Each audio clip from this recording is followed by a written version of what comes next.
Hello guys, कैसे हो? मैं विकास, आपका स्वागत है अपनी YouTube channel study point lover में। दोस्तों, आज हम बात करने वाले थे chapter 2 twelfth class political science का है, और ये है दो ध्रुवीयता का अंत। दो ध्रुवीयता का अंत आप ऐसे ही पता चलता होगा। दो ध्रुवीयता का अंत मतलब दो ध्रुवीयता कौन कौन सी आता पता ही होगा आपका। दोस्तों, मैं बता दूं, इसलिए मैं वीडियो नहीं बना पा रहा था क्योंकि मेरा नेट प्रॉब्लम और ये थोड़ा फोन प्रॉब्लम हो रहा था। दोस्तों, जो लोग मेरे चैनल पर पहली बार आए, लाइक करें, सब्सक्राइब करें, कमेंट करें। चलिए दोस्तों, चलते हैं टॉपिक की तरफ। दोस्तों, दो ध्रुवीयता का अंत का टॉपिक नंबर 1 स्टार्ट होता है। दोस्तों, ये टॉपिक नहीं, एक महत्वपूर्ण बिंदु है जिसको मैं बताने वाला हूँ। शीत युद्ध के प्रतीक मतलब शीत युद्ध की एक प्रतीक बनी हुई थी, एक बार्लिवल की दीवार, आपको पता हो। ये कब बनी थी? 1961 में बनी थी बार्लिवल की दीवार, और 9 नवंबर 1989 को जनता द्वारा तोड़ दिया गया था। 9 नवंबर 1989 को जनता के द्वारा तोड़ दिया गया था, और 25 दिसंबर 1991 को सोवियत संघ का विघटन हो गया था। जो ये बालीवल की दीवार थी, जो मैंने बताया था, पश्चिमी जर्मनी और पूर्वी जर्मनी को जोड़ती थी, तो वहां की जनता ने 9 नवंबर 1989 को जनता द्वारा तोड़ दिया गया था ये। ठीक है दोस्तों, और 25 दिसंबर 1991 को सोवियत संघ का विघटन हो गया था। चलिए दोस्तों, आगे चलते हैं। दोस्तों, ये कोई खास टॉपिक नहीं है, इसलिए मैं इसको ज़्यादा बताऊंगा नहीं, इसमें कुछ है भी नहीं, इसलिए पूछा भी नहीं जाता। दोस्तों, मैं इसमें देखिए, आपको दिख रहा होगा स्क्रीन पे, सोवियत संघ का जन्म व्यवस्था प्रणाली, है ना। तो 1917 में रूसी बोल्शेविक क्रांति के बाद समाजवादी सोवियत संघ गणराज्य मतलब गणराज्य में अस्तित्व आया। यूएसएसआर का मतलब होता है सोवियत संघ अस्तित्व में आया, सोवियत संघ गणराज्य के अस्तित्व में आया। अब पूछा जाएगा आपसे, क्वेश्चन ये पूछा जाता है कि सोवियत 1917 में कौन सी क्रांति हुई थी, तो आप बताएंगे बोल्शेविक क्रांति 1917 में हुई थी। दोस्तों, चलते हैं आगे की ओर। दोस्तों, जिस टॉपिक पे हम बात करने वाले हैं, बहुत ही इंपॉर्टेंट टॉपिक है। दोस्तों, आपको स्क्रीन पे दिख रहा होगा कि ये सोवियत प्रणाली की विशेषताएं पूछ रहा है। सोवियत प्रणाली की विशेषताएं, तो सोवियत प्रणाली पूंजीवादी व्यवस्था का विरोध करती थी। जो सोवियत संघ था, पूंजीवादी व्यवस्था का विरोध करता था। और पूंजीवादी व्यवस्था किस देश में लागू थी? अमेरिका में। तो ये पूंजीवादी व्यवस्था का विरोध करती, और समाजवादी को आदर्श का प्रतीक मानते, मतलब वो प्रोत्साहित करते थे आदर्श। और ये सोवियत प्रणाली की नियोजित अर्थव्यवस्था, मतलब सोवियत संघ की नियोजित अर्थव्यवस्था क्या थी? नियोजित का मतलब ये होता है दोस्तों, कोई भी अर्थव्यवस्था लागू करना, मतलब नियोजित अर्थव्यवस्था इनकी जो बनाई गई योजना होती थी उनके ऊपर। बाकी ये योजना उसी के ऊपर काम करती थी, समाजवादी पर आधारित हुआ करती थी ये योजना। ये किस पे आधारित हुआ करती थी? समाजवादी पे। ठीक है दोस्तों, सोवियत प्रणाली की नियोजित अर्थव्यवस्था समाजवादी पर आधारित हुआ करती थी। और इसमें तीसरा पॉइंट ये है, कम्युनिस्ट पार्टी का दबदबा था वहां पे। जो सोवियत संघ है, वहां पे सोवियत संघ देश में कम्युनिस्ट पार्टी का दबदबा था। न्यूनतम जीवन स्तर की सुविधा था। न्यूनतम मतलब न्यूनतम जीवन स्तर की सुविधा है। कोई गरीब हो, अमीर हो, कोई भी हो, सबको बराबर माना जाता था। दोस्तों, जो समाजवादी का मतलब मैं ये बता देता हूँ। समाजवादी में ये होता है, जैसे कि आप प्राइवेट काम कर रहे हैं अपनी, वहां पे प्राइवेट अपनी नौकरी, मतलब अपने आप कारखाने नहीं खोल सकते थे। वहां कारखाने खोलोगे तो सारा पैसा सरकार के पास जाएगा। ठीक है, ये होता था। वहां पे कोई भूखा नहीं मरेगा, ये था वहां पे। ठीक है दोस्तों, और न्यूनतम जीवन स्तर के, और बेरोजगारी ना होना, मतलब बेरोजगारी वहां पे मिलेगी नहीं आपको, बिल्कुल ही नहीं मिलेगी, बेरोजगारी नहीं मिलेगी वहां आपको। इसका मतलब ये है दोस्तों, हम मैं बताया समाजवादी में यही होता है कि कोई भी व्यक्ति काम करे या ना करे, उसको खाना मिलेगा। उन्नत संचार प्रणाली, मतलब उसके जो संचार की प्रणाली थी, बहुत ही गत ऊंची थी, बहुत ही जल्दी सारी संचार थे वहां पे।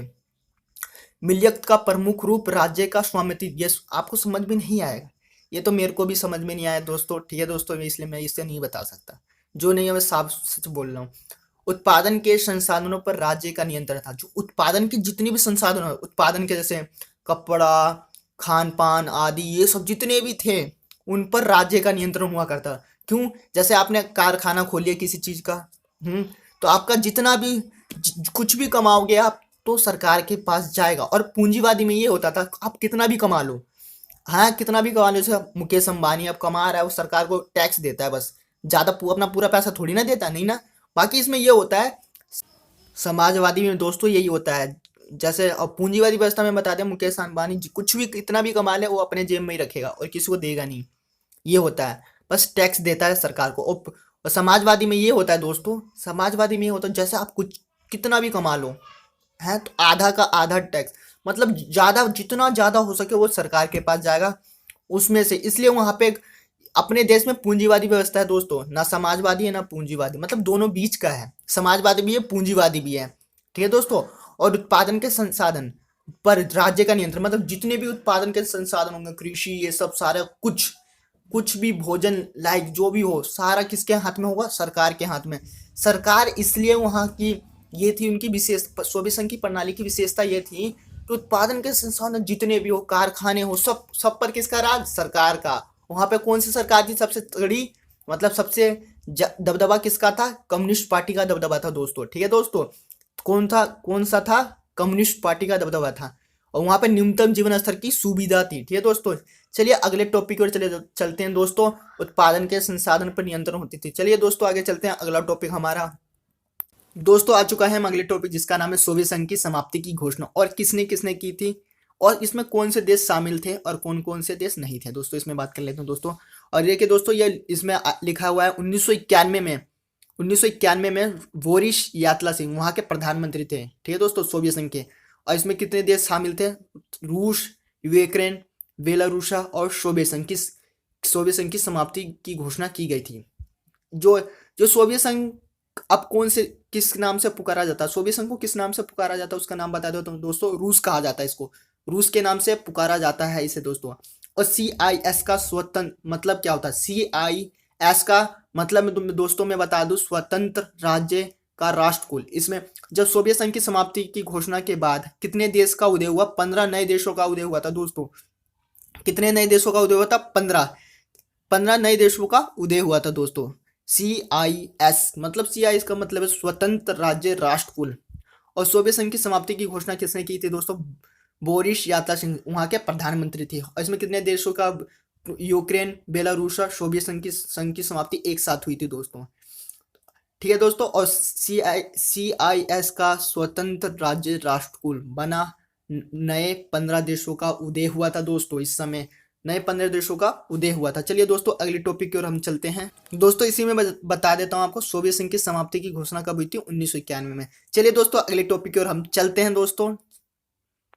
दोस्तों आ चुके हैं हम अगली टॉपिक की ओर, और इस टॉपिक का नाम है सोवियत संघ के विघटन के कारण, नागरिकों की राजनीतिक और आर्थिक आकांक्षाओं को पूरा न कर पाना।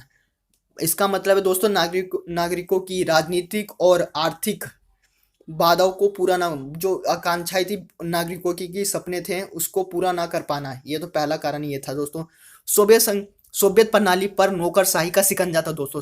सोवियत प्रणाली पर नौकरशाही का शिकंजा, नौकरशाही का मतलब समझते हैं, जो भी गवर्नमेंट काम, जितने भी सरकारी काम, सरकारी लोगों का इस पर शिकंजा था।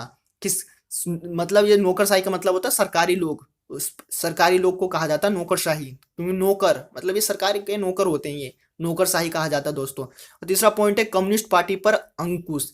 वही कम्युनिस्ट पार्टी है दोस्तों जो सोवियत संघ पर इसका दबदबा हुआ करता था पहले, अब इस पर क्या है, अंकुश लग गया है दोस्तों। क्या लगे, कम्युनिस्ट पार्टी पर अंकुश लग चुका है।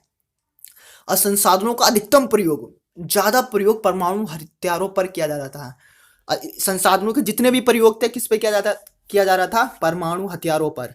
जितने भी उपयोग थे, जितने भी संसाधन थे, सारे संसाधन को फूंक दिया परमाणु हथियारों पर। और प्रायोगिक और बुनियादी ढांचे में, मतलब आर्थिक ढांचे में, मतलब आर्थिक अर्थव्यवस्था और आर्थिक इन सभी चीज में पश्चिमी देशों के मुकाबले पिछड़ गया। सोवियत संघ पश्चिमी देशों से पिछड़ गया, आर्थिक व्यवस्था में हो, अर्थव्यवस्था में हो, किसी चीज में बुनियादी ढांचे में पश्चिमी देशों से पिछड़ चुका था दोस्तों। और रूस की प्रमुखता क्या थी दोस्तों, मैं बताऊं, गोर्बाचेव द्वारा किए गए सुधार। जो रूस, मैंने बताया रूस किसे कहा जा रहा है इस समय, रूस को कहा जाए, रूस को कहा पहले सोवियत संघ को, अब सोवियत संघ के द्वारा जगह रूस है। कौन है सोवियत संघ की जगह, कौन से देश है, रूस है। और अर्थव्यवस्था गतिरोध, उपभोक्ता वस्तुओं की कमी, मतलब अर्थव्यवस्था तेजी से बढ़ रही थी, उपभोक्ता वस्तुओं की, जितने भी उपभोक्ता थी वस्तुओं की कमी थी। जी बहुत सारे लोग हैं, बाकी वस्तुओं की कमी थी। क्यों, क्योंकि इन लोगों ने संसाधनों का अधिकतम प्रयोग परमाणु हथियारों पर कर दिया था। किस पे कर दिया था, परमाणु हथियारों पर। इसलिए इसकी सारी व्यवस्था, ढांचे वाचे, ये सारी आर्थिक व्यवस्था चूर चूर हो गई दोस्तों। ये तो फिर इंसान ज्यादा हो रहे हैं और वस्तु कम है, तो कहाँ से पूर्ति कर पाएगा देश, कोई सा भी देश पूर्ति नहीं कर पाएगा दोस्तों। राष्ट्रीय भावनाओं के संप्रभुता की इच्छा का उभारना, मतलब राष्ट्रीय भावनाओं को, मतलब ऊपरी लेवल में जाके, इंटरनेशनल लेवल पे जाके अपने को उभारना। ये इन लोगों ने, इसने सबसे पहला ये काम किया कि राष्ट्रीय भावनाओं को संप्रभु अपनी, कहीं पे अब जैसे आप जाते हो कोई किसी देश पर इंटरनेशनल खेलने जाते हो कुछ भी, तो आप अपने देश का नाम लोगे, इंडिया से हूं मैं, और सोवियत प्रणाली का सत्तावादी होना, सोवियत प्रणाली का सत्तावादी होना, ठीक है दोस्तों, सोवियत प्रणाली का सत्तावादी होना। ये सत्तावादी का मतलब पता ही दोस्तों, सत्ते में अपना कब्जा था इसका, ठीक है दोस्तों। और दोस्तों मैं बता दूं, राष्ट्रीय भावनाओं को कोई भी कोई भी आदमी कहीं पे भी जाता है तो अपने इंडिया का नाम लेता है, ठीक है दोस्तों। अब इसमें देख लीजिए दोस्तों, सोवियत प्रणाली की सत्तावादी होना, पार्टी का जनता के प्रति जवाबदेही होना, पार्टी का जो सोवियत संघ में था, सोवियत प्रणाली के सत्तावादी होना, और पार्टी का जनता का प्रति जनता के प्रति जवाबदेही होना। क्यों भाई? अब जैसे कि मोदी है, अब मोदी अपने जनता के प्रति कुछ काम नहीं करेगा तो जनता उसकी अगले बार वोट कुछ नहीं देगी। तो इसका मतलब था कि ये पार्टी जनता के प्रति जवाबदेही होना, कुछ भी जैसे कुछ भी होता है तो भाई योजना लागू कौन करता है? मोदी, ये सब करते हैं भाई सब। तो यही ये जनता के प्रति जवाबदेही होना जरूरी था, ठीक है दोस्तों। आगे चलते हैं अगली टॉपिक की ओर हम चलते दोस्तों। आ चुके हैं हम अगली टॉपिक की ओर, जिसका नाम है सोवियत संघ का विघटन के परिणाम। सोवियत संघ के विघटन के परिणाम, शीत युद्ध का संघर्ष समाप्त हो गया, ठीक है दोस्तों, शीत युद्ध का संघर्ष समाप्त हो गया। एक ध्रुवीय विश्व अर्थात अमेरिका वर्चस्व का उदय हुआ। एक ध्रुवीय विश्व, पहले दो ध्रुवीय विश्व था, सोवियत संघ और अमेरिका, ठीक है, दो ध्रुवीय हो गया तो अमेरिका वर्चस्व का उदय हुआ। एक ध्रुवीय विश्व में अमेरिका वर्चस्व का उदय हुआ। हथियारों की होड़ की समाप्ति हो गई, हथियारों की होड़ की समाप्ति हो गई दोस्तों। सोवियत खेमा का अंत और 15 नए देशों का उदय। सोवियत खेमा का अंत और 15 नए देशों का उदय। रूस सोवियत संघ का उत्तराधिकारी बना। देखो मैं बोला था दोस्तों, रूस है जो सोवियत संघ का उत्तराधिकारी बना, मतलब सोवियत संघ को अब रूस के नाम से जाना जाता है, रूस का उत्तराधिकारी बना। विश्व राजनीति में शक्ति संबंध परिवर्तन हो गया, मतलब विश्व की राजनीति में शक्ति संबंध परिवर्तन हो गए। समाजवादी विचारधारा का प्रश्न चिन्ह या पूंजीवादी उदारवादी व्यवस्था वर्चस्व हुआ, मतलब पूंजीवादी व्यवस्था को वर्चस्व में आया और अब समाजवादी व्यवस्था नहीं है, पूंजीवादी व्यवस्था। सभी देश में पूंजीवादी व्यवस्था है दोस्तों, पूंजीवादी से लाभ भी होता है। बाकी पूंजीवादी के बारे में बता दूं दोस्तों, बता चुका हूं मैं पूंजीवादी के बारे में। और विश्व राजनीतिक में शक्ति संबंध परिवर्तन हो गए चुके थे। और सोवियत खेमा का अंत, मतलब सोवियत संघ का अंत और 15 नए देशों का उदय हुआ। और रूस सोवियत संघ का उत्तराधिकारी बना, ठीक है दोस्तों, रूस सोवियत संघ का उत्तराधिकारी बना। एक ध्रुवीय विश्व अर्थात अमेरिका वर्चस्व का उदय हुआ। शीत युद्ध का संघर्ष समाप्त हो गया, ठीक है, हथियारों की होड़ समाप्ति हो गई। सोवियत खेमा का अंत और 15 नए देशों का उदय। रूस सोवियत संघ का उत्तराधिकारी बना। विश्व राजनीतिक में शक्ति संबंध परिवर्तन हो गए। और समाजवादी विचारधारा का प्रश्न चिन्ह और पूंजीवादी विचारधारा का प्रश्न चिन्ह। दोस्तों जो मेरे चैनल में पहली बार आए, लाइक करें, सब्सक्राइब करें, कमेंट करें दोस्तों, और शेयर करना जरूर करें और कमेंट जरूर करें दोस्तों, ठीक है। Bye bye.